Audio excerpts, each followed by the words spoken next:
అందరికీ నమస్తులు. వేసవి సెలవుల్లో భాగంగా మనం ఈరోజు 36వ రోజు 36వ పద్యం నేర్చుకుంటున్నాం. మే నెల 29వ తేదీ. ఈరోజు నా గుణింతంలోని నీతో మొదలయ్యేటటువంటి పద్యాలు నేర్చుకున్నాం.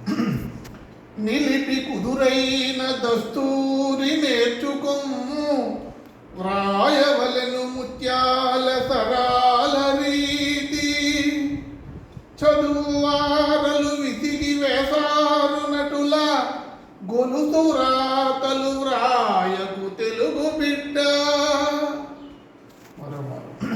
నిలిపి కుదురైన దస్తూరి నేర్చుకొమ్ము, వ్రాయవలెను ముత్యాల సరాల రీతి, చదువువారలు విసిగి వేసారు నటుల, గొలుసు వ్రాతలు వ్రాయకు తెలుగు బిడ్డ. నేను భావం దస్తూరి అంటే మన చేతి వ్రాత. చేతి వ్రాతను నిదానంగా నిలబెట్టి ముత్యాలలాగా రాయాలి. అందంగా మనం రాస్తే ముత్యాల సరాల్లాగా ఉండాలి. అంతేగాని చదివే వాళ్ళు విసిగి వేసాలు పోయేటట్టుగా గొలుసు రాతలు, అర్థం కాని రాతలు రాయొద్దు అని.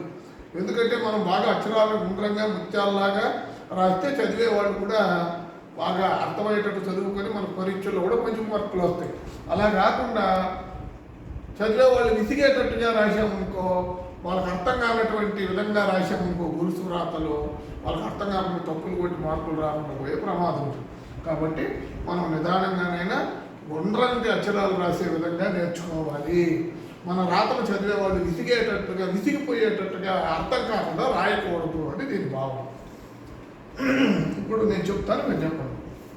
నిలిపి కుదురైన దస్తూరి నేర్చుకొమ్ము, వ్రాయవలెను ముత్యాల సరాల రీతి,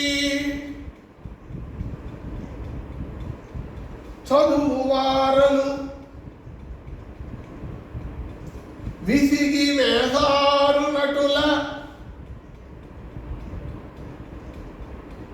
గొలుసు రాతలు వ్రాయకు తెలుగు బిడ్డ.